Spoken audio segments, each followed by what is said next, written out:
Hello friends, welcome back to my YouTube channel study art hub and I hope so friends आप सभी बहुत अच्छे होंगे। I wish आपकी स्टडी भी बहुत अच्छी चल रही होगी। आज मैं डिस्कस करने वाली हूँ भारत के प्रसिद्ध कार्टूनिस्ट कलाकार के बारे में। अगर आपने प्रीवियस वीडियोस नहीं देखे हैं, मिस कर दिए हैं, चैनल पर न्यू है तो प्रीवियस वीडियो ज़रूर देखिएगा।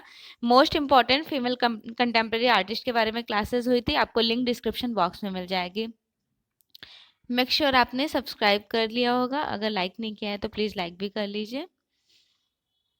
बाल ठाकरे, इनका जन्म हुआ था 1926 में, 2012 में मृत्यु।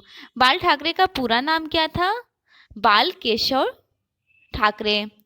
बाल ठाकरे का जन्म 1926 ईस्वी में महाराष्ट्र में हुआ था। बाल ठाकरे महाराष्ट्र के एक प्रसिद्ध राजनेता कार्टूनिस्ट रहे थे और वे शिवसेना नाम से एक हिंदू राष्ट्रवादी दल का संस्थापक भी थे। किस दल के? तो ये पता होना चाहिए, राष्ट्रवादी दल के, राष्ट्रवादी हिंदू राष्ट्रवादी दल के। बाल ठाकरे मराठी भाषा में सामना नामक समाचार पत्र महाराष्ट्र से निकालते थे। बाल ठाकरे ने अपना जीवन सफर एक कार्टूनिस्ट के रूप में व्यतीत किए थे, शुरुआत किए थे।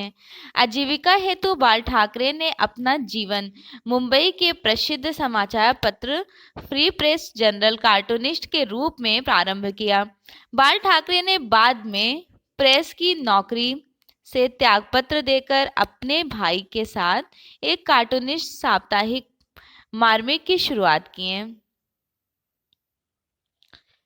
बाल ठाकरे के जीवन और उनके आदर्शों से प्रेरित होकर फिल्म निर्माता स्वप्ना पाटकर ने अतुल काले के निर्देशन में सन 2015 में एक मराठी भाषा में फिल्म बालकडू का निर्माण किया।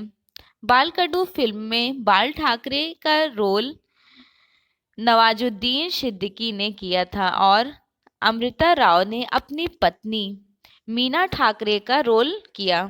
बाल ठाकरे की मृत्यु 2012 में हुई। देखिए, बाल ठाकरे से क्वेश्चन पूछे जाते हैं डेफिनेटली। क्या है? एक फेमस कार्टूनिस्ट है। नेक्स्ट आर्टिस्ट है Mario Miranda. Mario Miranda he was also a cartoonist.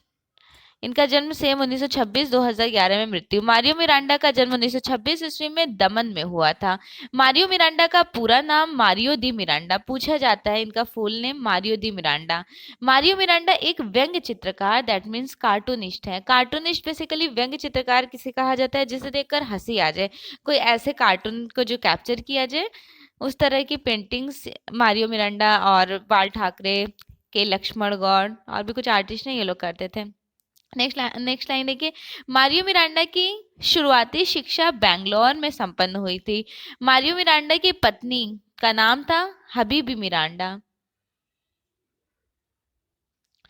Cartoonist Mario Miranda के व्यंग्य चित्र सर्वप्रथम इलस्ट्रेटेड वीकली ऑफ इंडिया में प्रकाशित हुए।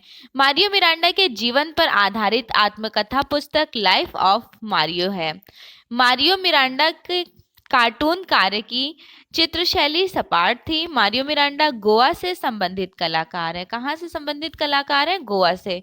भारत सरकार ने सन 1988 ईस्वी में मारियो मिरांडा को पद्मश्री अवार्ड से सम्मानित किए थे। कब किए थे? 1988 में भारत सरकार ने मारियो मिरांडा को पद्मश्री अवार्ड गिफ्ट किया। नेक्स्ट लाइन है 2013 में पद्म भूषण मिला। 1988 में पद्मश्री, 2003 में पद्म भूषण, 2012 में पद्म विभूषण। 2003 में पद्म भूषण, 2012 में पद्म विभूषण और 1988 में 1988 में पद्मश्री। मारियो मिरांडा को सम्मानित किया गया था ये अवार्ड। मारियो मिरांडा ने मुंबई में कार्टूनिस्ट आर के लक्ष्मण के साथ रहकर टाइम्स ऑफ इंडिया न्यूज़पेपर में भी काम किए। R K Laxman he was a famous cartoonist artist. काफी बार आपने प्रीवियस ईयर क्वेश्चन पेपर में इन सारे आर्टिस्ट का नाम देखे होंगे। कार्टूनिस्ट मारियो मिरांडा की मृत्यु 2011 में गोवा में हो जाती है। नेक्स्ट आर्टिस्ट है are K Lakshman. Are K Lakshman का जन्म 1921 ईस्वी और 2015 में मृत्यु। आर के लक्ष्मण का जन्म 1921 ईस्वी में मैसूर कर्नाटक में हुआ था। आर के लक्ष्मण का पूरा नाम था रसीपुर कृष्ण स्वामी लक्ष्मण। आर के लक्ष्मण को व्यंग्य कलाकार कार्टूनिस्ट के रूप में जाना जाता था। आर के लक्ष्मण के भाई प्रसिद्ध उपन्यासकार आर के नारायण थे। ठीक है, आर के नारायण कौन थे? एक फेमस उपन्यासकार थे जो आर के लक्ष्मण के ब्रदर थे। आर के लक्ष्मण को द कैनन मैन नामक रचना और द टाइम्स ऑफ इंडिया के लिए इनके प्रतिदिन लिखी जाने वाली कार्टून श्रृंखला यू सेंड इट के लिए जाना जाता है। प्रसिद्ध भारतीय कार्टूनिस्ट का संबंध the times of India newspaper से है। आर के लक्ष्मण की पत्नी कमला जो एक प्रसिद्ध भारतनाट्यम नर्तकी थी। बहुत इंपॉर्टेंट लाइन है, इनकी वाइफ क्या थी? तो ये भारतनाट्यम नर्तकी थी। कार्टूनिस्ट आर के लक्ष्मण को उनकी प्रसिद्ध रचना द कॉमन मैन के लिए जाना जाता है। आर के लक्ष्मण के व्यंग्य चित्रों पर ब्रिटेन के प्रसिद्ध कार्टूनिस्ट सर डेविड ला का प्रभाव है। आर के लक्ष्मण के ऊपर किसका प्रभाव है? सर डेविड ला, ब्रिटेन के थे सर डेविड ला, वो भी फेमस कार्टूनिस्ट थे। मुंबई की पत्रिका द फ्री प्रेस में कार्य करने में आर के लक्ष्मण के सहयोगी बाल ठाकरे थे। प्रसिद्ध भारतीय व्यंग्य चित्रकार आर के लक्ष्मण को दिल्ली का चितकबरा मुरली वाला कलाकार कहकर पुकारा जाता है। बहुत इंपॉर्टेंट लाइन है, पूछा जाता है चितकबरा मुरली वाला कलाकार किसे कहकर दिल्ली का पुकारा जाता है? आर के लक्ष्मण को। आर के लक्ष्मण के प्रसिद्ध व्यंग्य चित्र Swaraj, the Strand, Punch, tie and bits, wide world आदि पत्रिकाओं में प्रकाशित हुए हैं। इनके फेमस कार्टूनिस्ट आर्ट प्रकाशित हुए थे। नेक्स्ट है आर के लक्ष्मण की आत्मकथा है the tunnel of time. The tunnel of time इनकी फेमस आत्मकथा है। The tunnel of time R K Laxman की आत्मकथा। 1984 की टाइम ड्यूरेशन में आर के लक्ष्मण को रैमन मैग्सेसे पुरस्कार से पुरस्कृत सम्मान किया गया। 1884 ईस्वी में इनको ये अवार्ड मिला था रैमन मैग्सेसे। भारत सरकार ने 1973 में आर के लक्ष्मण को पद्म भूषण सम्मान से विभूषित किए। भारत सरकार ने आर के लक्ष्मण को 2005 में पद्म विभूषण सम्मान से सम्मानित किए।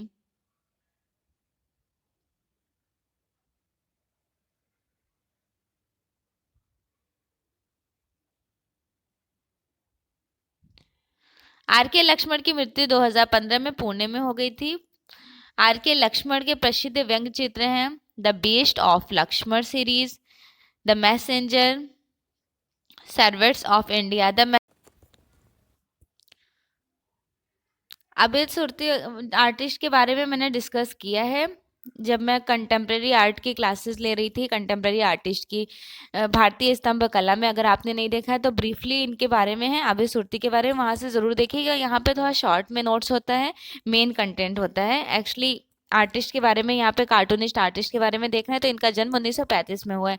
और आबिद सुरती के बारे में आपको अच्छे से प्रॉपर डिटेल्ड में वीडियोस देखना होगा, ये नोट्स चाहिए होंगे तो टेलीग्राम से आप वो पीडीएफ ले लीजिएगा भारतीय स्तंभ कलाकार वाले, या फिर आप प्लेलिस्ट में जाकर देखिएगा, कंटेम्प्रेरी आर्ट का प्लेलिस्ट है, वहाँ से पूरे डिटेल में सारे आर्टिस्ट आपको मिल जाएंगे। नेक्स्ट देखिए, आबिद सुरती वाला का जन्म हुआ था 1935 ईस्वी में। 1935 में कहाँ पर? अमरोली गुजरात में। आबिद सुरती मुंबई से संबंधित कलाकार हैं। आबिद सुरती व्यंग्य चित्रकार कार्टूनिस्ट के रूप में जाने जाते हैं। आबिद सुरती ने चित्रकला का अध्ययन जे स्कूल ऑफ आर्ट्स मुंबई से किए थे। ठीक है, जे स्कूल ऑफ आर्ट मुंबई से। अच्छा, मैं यहाँ पे बता दे रही हूँ कि स्टडी आर्ट हब के नेम से मेरा टेलीग्राम है, जरूर ज्वाइन कर लीजिएगा। इवन जो वेस्टर्न आर्ट की क्लासेस मैं लेती हूँ उसका पीडीएफ भी आपको मेरे टेलीग्राम से मिल जाएगा, वहाँ से आप डाउनलोड करके रिविजन कर सकते हैं। लाइक वीडियोस देखने के बाद जब आपका मन हो कि वेस्टर्न आर्ट का रिवीजन कर लें तो वहाँ से पीडीएफ डाउनलोड करके रिवाइज कर लीजिए। चलिए नेक्स्ट लाइन देख लेते हैं।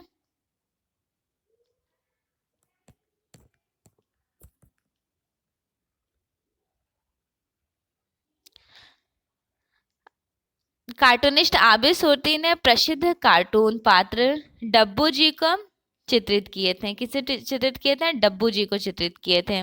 देश के पहले सुपर हीरो कॉमिक कैरेक्टर्स के चित्रण कार्टूनिस्ट आबिद सूरती ने किए। आबिद सूरती को फादर ऑफ सुपर कॉमिक कहा जाता है। Father of super comic Abid Surti को कहा जाता है। आबिद सूरती की प्रसिद्ध पुस्तक है काली किताब, ब्लैक बुक। ब्लैक बुक इनकी प्रसिद्ध पुस्तक है। ब्लैक बुक किसकी है? आबिद सूरती की।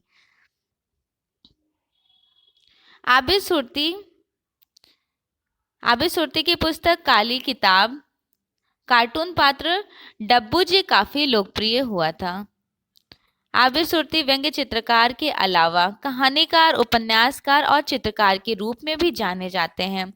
इनकी कहानी संग्रह है तीसरी आंख, आतंकित और दूसरी बीबी। उपन्यास है मुसलमान, काली किताब, आदमी और चूहे, काले गुलाब, गुलमोहर। नाटक है नारी परीक्षा। नेक्स्ट आर्टिस्ट है शेखर गुरेरा। शेखर गुरेरा 1965 टाइम ड्यूरेशन था। शेखर गुरेरा का जन्म 1965 में पंजाब, भारत में हुआ था। शेखर गुरेरा ने आरंभिक शिक्षा पंजाब विश्वविद्यालय से विज्ञान विषय से स्नातक पूरी की। वीर प्रताप समाचार पत्र 1973 में शेखर गुरेरा का पहला कार्टून चित्र प्रकाशित हुआ था। शेखर गुरेरा ने अपने व्यंग्य चित्रकला जीवन की शुरुआत 1984 में किए थे। शेखर गुरेरा ने स्वच्छ सर्वेक्षण अभियान पर आधारित एक चित्र श्रृंखला भी रेडी किए थे।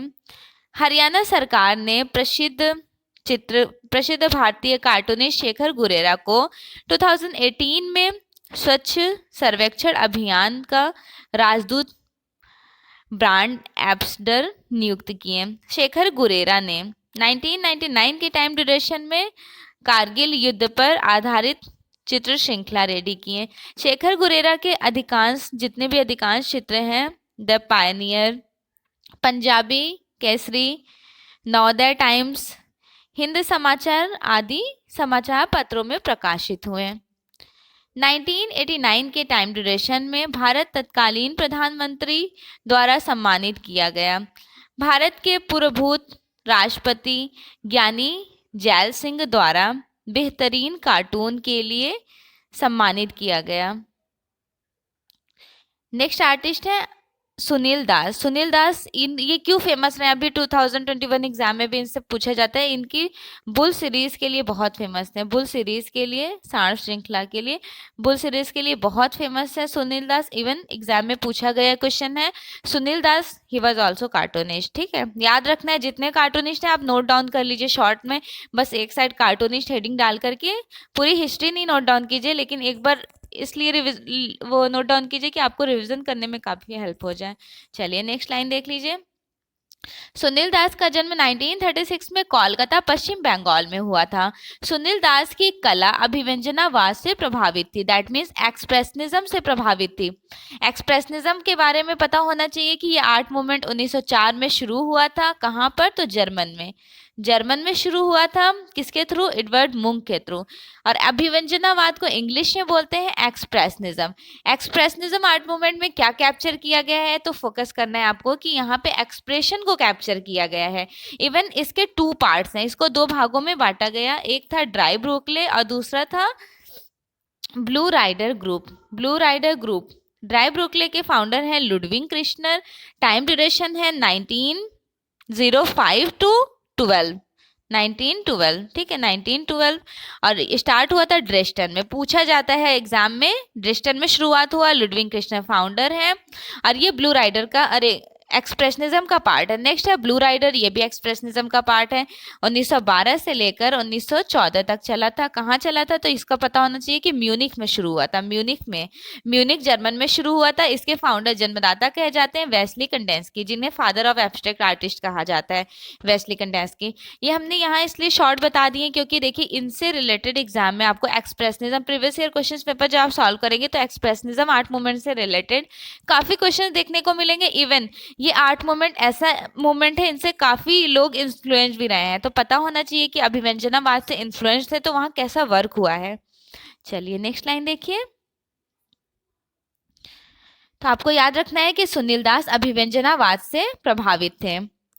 समकालीन चित्रकार सुनील दास घोड़ों के चित्र के लिए जाने जाते हैं। जिस तरह से भारत में एम.एफ. हुसैन घोड़ों की पेंटिंग्स के लिए फेमस रहते हैं, वैसे ही समकालीन कला कंटेम्प्रेरी आर्ट में इन्होंने भी बहुत सारे पेंटिंग्स बनाए हैं घोड़ों से रिलेटेड। इनकी बुल श्रृंखला या फिर सांड सीरीज बहुत ज़्यादा फेमस है, सुनील दास द्वारा बनाई गई है। सुनील दास ग्राफिक कला का अध्ययन करने के लिए एटेलियर 17 पेरिस में गए थे। एटेलियर 17 पेरिस में सुनील दास गए थे, तो इन्होंने एजुकेशन किससे लिया होगा? सर विलियम हेथर से।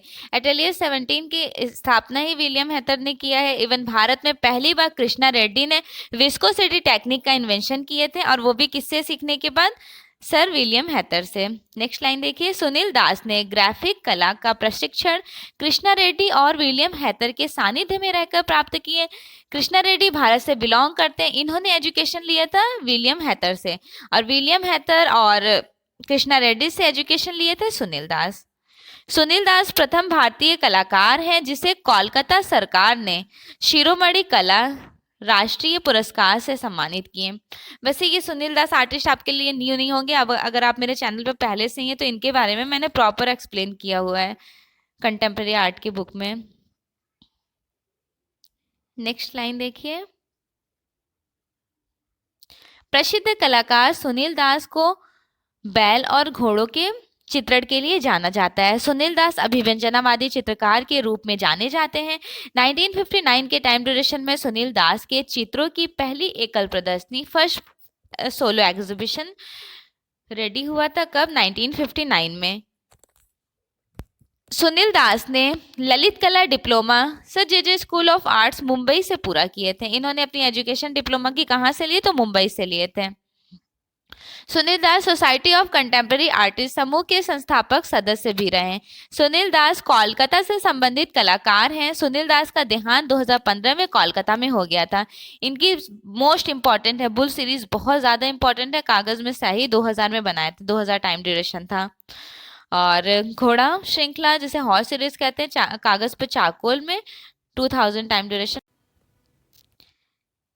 देवी लालकर 1893 में जन्म हुआ, 1973 में। देवी लालकर कौन थे? तो एम.एफ. हुसैन और एन.एस. बेंद्रे हो गए, और भी कुछ आर्टिस्ट हैं, लाइक उनका क्या नाम था, कंवल कृष्णा, देवयानी कृष्णा, कुछ सर्टेन आर्टिस्ट हैं जिन्होंने इनसे इंदौर में एजुकेशन लेने के बाद जे स्कूल ऑफ आर्ट्स में कुछ लोग इनरोल्ड हुए थे।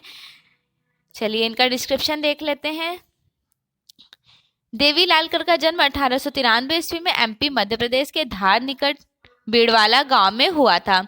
कला की आरंभिक शिक्षा आपने अपने मामा श्री मिडबावकर से इन्होंने लिए।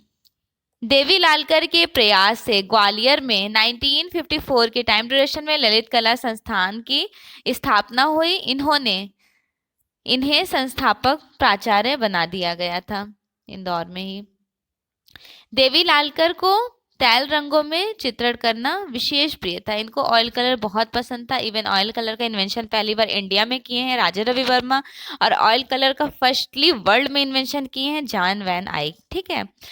देवी लालकर संवेदनशील और विलक्षण चित्रकार व शिक्षक थे। इन्होंने धार्मिक ऐतिहासिक विषयों पर अधिक चित्रण किए। 1927 के टाइम ड्यूरेशन में देवी लालकर और तत्कालीन होलकर शासकों के सहयोग से ललित कला संस्थान इंदौर की स्थापना की गई। ललित कला संस्थान इंदौर के प्रथम अध्यक्ष दामोदर दत्तात्रेय देवी लालकर को नियुक्त किया गया था।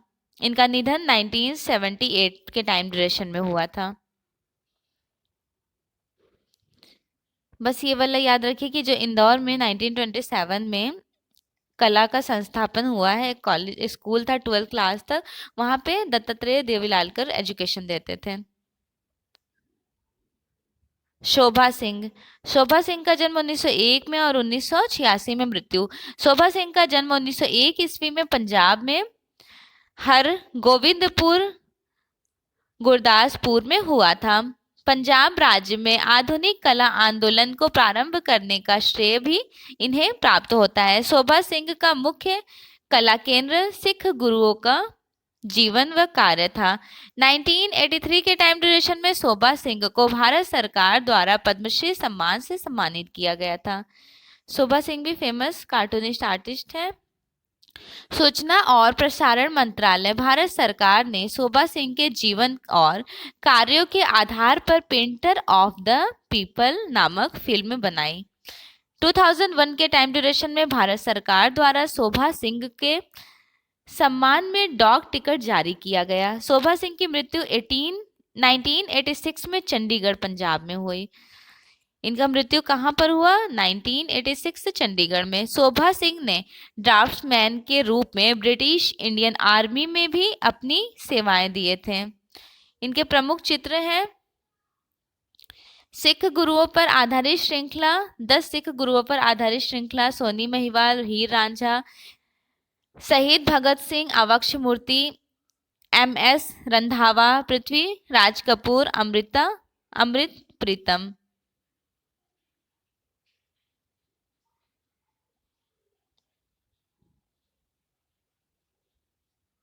आर्टिस्ट जगन्नाथ मुरलीधर अहिवासी, जिनको शॉर्ट में कहा जाता है JM अहिवासी। JM अहिवासी 1901 में जन्म और 1997 में मृत्यु। JM अहिवासी का जन्म कोगुल मथुरा में हुआ था। इनकी मृत्यु 1974 में बनारस में हुई। इनका संबंध बनारस से था, याद रखना है, आपको पूछा जाता है, ठीक है। यूनेस्को द्वारा आयोजित प्रदर्शनी अहिवासी की प्रख्यान कृति थी मीरा का मेवाड़ त्याग, जिसे इंग्लिश में बोलते हैं डिपार्चर ऑफ मीरा। प्रथम पुरस्कार मिला था JM अहिवासी के रेखा चित्रों का संग्रह रेखांजलि नाम से प्रकाशित हुआ। अच्छा, इसके बारे में मैं एक स्टोरी बता देती हूँ जिससे आप मीरा का मेवाड़ त्याग कभी नहीं भूले होंगे। मे भी आपने सुना भी होगा, लेकिन मैं यहाँ पे बस एक बार आपको रिवीजन के तौर पे बता देती हूँ कि जो इनका डिपार्चर ऑफ मीरा का मेवाड़ त्याग JM अहिवासी ने जो पेंटिंग को रिप्रेजेंट किए, रेडी किए थे, यूनेस्को द्वारा इसको फर्स्ट अवार्ड भी मिला। इवन यूनेस्को ने परचेस किए और चीन को भेंट कर दिए थे, ठीक है। चलिए नेक्स्ट लाइन देखिए। JM अहिवासी ने राष्ट्रपति भवन, संसद भवन, उत्तर प्रदेश विधानसभा भवन में भी भित्ति चित्र बनाए। भित्ति चित्र के लिए बहुत फेमस रहे हैं। अजंता, एलोरा, एलिफेंटा, बाग, बादामी, सितनवासल गुफाओं के चित्रों की अनुकृतियां भी रेडी किए थे। JM अहिवासी भित्ति चित्रकारी के लिए प्रसिद्ध थे। मीरा का मेवाड़ त्याग नामक चित्र भारत सरकार ने खरीदकर चीन को भेंट कर दिए थे, चीन सरकार को। JM अहिवासी ने कला शिक्षा JJ school of arts Mumbai से पूर्ण किए। JM अहिवासी को बनारस हिंदू विश्वविद्यालय में चित्रकला विभाग की स्थापना हेतु 1957 में आमंत्रित किया गया। प्रमुख चित्र है मीरा का मेवाड़ त्याग, मार कामदेव, मैया में नई माखन खायो, महाभारत लेखन, संदेश वाहक, बहुत इनका इंपॉर्टेंट है, सुभद्रा और अर्जुन, प्रेम संदेश, गंधर्व संगीत,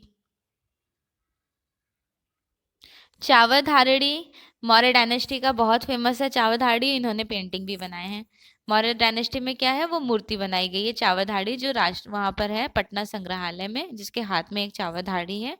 चूहा और बिल्ली, ये सारे, और महाभारत श्रृंखला, संदेश भाग, ये सारे फेमस है JM अहिवासी के। नेक्स्ट आर्टिस्ट है के माधव मेनन, 1911 में जन्म, 1984 में मृत्यु। कोडागुलूर, माधव मेनन का जन्म 1911 ईस्वी में केरल में हुआ था। के माधव मेनन अन्नामलाई यूनिवर्सिटी में विभागाध्यक्ष रहे थे। आप गवर्नमेंट ऑफ इंडिया चेन्नई की कला सलाहकार समिति के सदस्य भी रहे थे। के माधव मेनन चित्रकला आर्ट्स गैलरी तिरुवनंतपुरम के निदेशक पद पर भी कार्य किए। के माधव मेनन ने वास्तविक संसार को निजी शैली द्वारा अभिव्यक्त किया है। के माधव मेनन की जो टेक्निक थी वो सरल और आकृति रहित थी, आकृति और सरल व आकृति रही है। आपकी शैली पर परोक्ष अपरोक्ष रूप में चीन, जापान तथा मुगल कला का भी प्रभाव पड़ा। इनकी प्रिय माध्यम क्या था? इनका प्रिय माध्यम था वाटर कलर, जल रंग।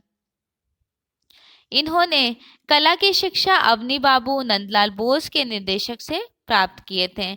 आप चित्रकार के रूप में जाने जाते हैं। प्रमुख चित्र है वाटर लिली और बकरी चारागाह। अच्छा, वाटर लिली वेस्टर्न आर्टिस्ट ने कौन बनाए हैं? इम्प्रेशनिज्म आर्ट मूवमेंट से बिलोंग करते हैं। Impressionism art. चलिए, मैं यहाँ पर आपको ऑप्शन दूंगी लेकिन मैं बताऊंगी नहीं किसकी पेंटिंग है। आप लोग कमेंट, अगर आप मेरे यहाँ तक वीडियो देख रहे होंगे तो कमेंट जरूर कीजिएगा। देखिए, ऑप्शन में है मैनेट, मैनेट और मोनेट। मोनेट। और यहाँ एक और बात क्लियर कर देती हूँ, मैनेट को माने कहा जाता है, माने हिंदी में, और मोनेट को मोने कहा जाता है, क्लाउड मोने। और जो इम्प्रेशनिज्म आर्ट मूवमेंट के जन्मदाता कहे जाते हैं, फाउंडर, उन्होंने ही वाटर लिली पेंटिंग बनाई है। इससे आपका दो क्वेश्चन क्लियर हो जाएगा। एक तो आपको पता चल जाएगा कि जन्मदाता कौन है, दूसरा कि वाटर लिली पेंटिंग किसकी है। ठीक है, कॉमेंट जरूर कीजिएगा, मैं वेट करूंगी। इम्प्रेशनिज्म आर्ट मूवमेंट स्टार्ट हुआ था 1872 1890, 20 साल तक चला था पेरिस, फ्रांस में। वाटर लिली पेंटिंग इन दो आर्टिस्ट में से किसकी है जिन्होंने इस ग्रुप का इन्वेंशन भी किया है? चलिए, नेक्स्ट लाइन देखिए। नेक्स्ट आर्टिस्ट है बीबी गुई, बीसी गुई। बीसी गुई का जन्म 1910 में और 1998 में मृत्यु। भवानी चरण गुई का जन्म 1910 ईस्वी में वाराणसी में हुआ था। इन्होंने लखनऊ कला विद्यालय से असित कुमार हल्दर और ललित मोहन सेन के निर्देशन में कला शिक्षा प्राप्त किए थे।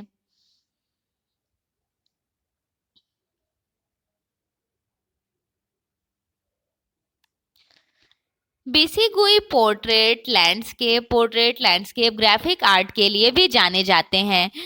भवानी चरण गुई के कला यात्रा पर राजस्थान ललित कला एकेडमी द्वारा 1995 में लघु चित्र बना, मोनोग्राम तथा 6 चित्र का एक पोर्टफोलियो भी प्रकाशित किया गया। भवानी चरण गुई का प्राकृतिक दृश्यांकन प्रिय विषय रहा, जिसमें व्यवस्थित संयोजन तथा साम्य रंग योजना अद्वितीय है। जिसमें व्यवस्थित संयोजन तथा साम्य रंग योजना अद्वितीय था। और भवानी चरण गुई ने राजस्थान के जनजीवन को जल रंगों से यूरोपीय यथार्थवादी पद्धति द्वारा नए रूप में अभिव्यक्त किए थे और पेंसिल तथा तैल रंगों में भी चित्रित किए।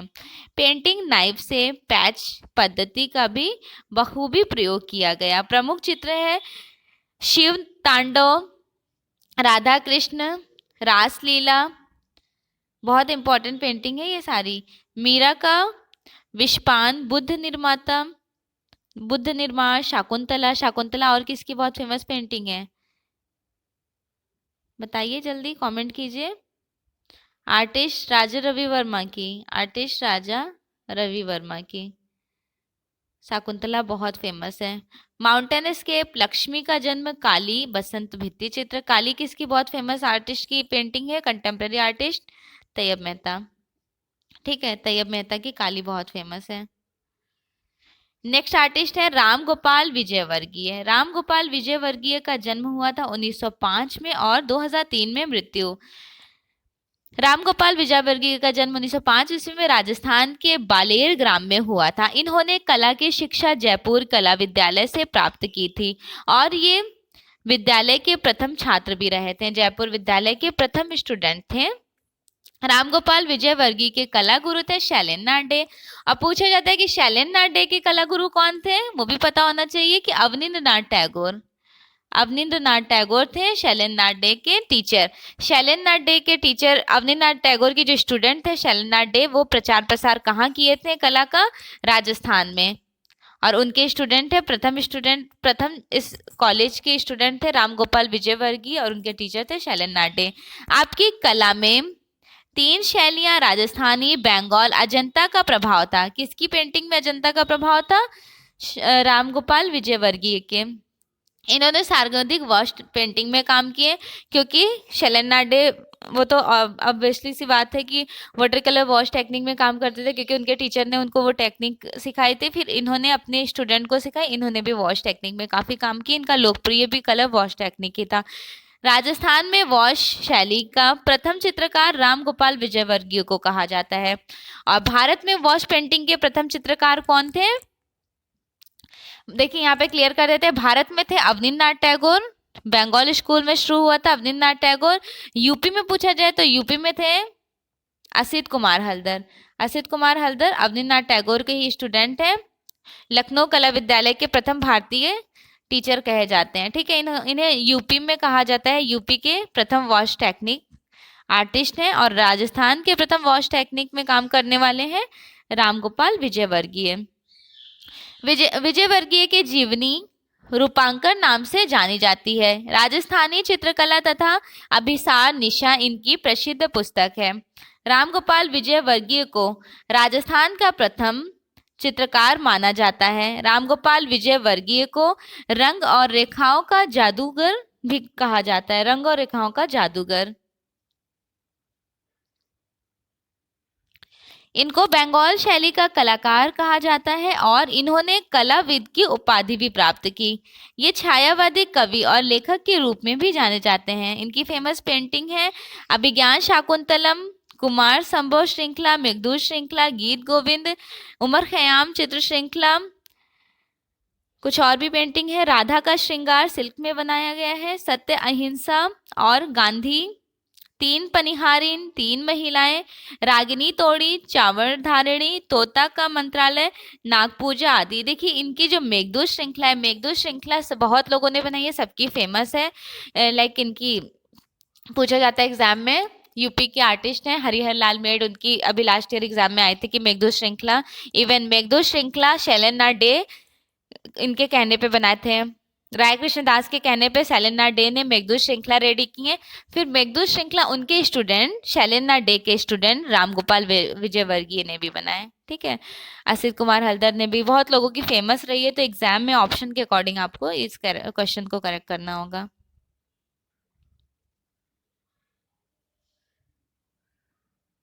गोवर्धन लाल जोशी, गोवर्धन लाल बाबा जोशी कहा जाता है। गोवर्धन लाल जोशी ये क्यों फेमस रहे थे? इनको भीलों का चितेरा कहा जाता है। ठीक है, जिस तरह से परमानंद चोयल को भैंसों का चितेरा कहा जाता है, वैसे इनको भीलों के चितेरे के लिए जाना जाता है। इनका डिस्क्रिप्शन देख लीजिए। 1914 में जन्म हुआ, 1928 में मृत्यु। गोवर्धन लाल जोशी का जन्म 1914 ईस्वी में राजस्थान के उदयपुर में कांकरोली में हुआ था। कला जगत में भीलों का चितेरा कहा जाता है इनको। रेखांकन के साथ विषय वस्तु का रंग संयोजन में भी बाबा सिद्धहस्त रहे थे। गोवर्धन लाल जोशी बाबा, गोवर्धन लाल जोशी बाबा चित्रों में पोत का प्रयोग करते थे। दैट मीन्स अपनी पेंटिंग्स में ये टेक्सचर का यूज करते हैं। लाइक हम लोग पेंटिंग बनाते हैं तो टेक्सचर वाइट से जो टेक्सचर क्रिएट करते हैं ना, तो इन्होंने भी अपनी पेंटिंग में टेक्सचर का क्रिएट किए हैं, आपको याद रखना है।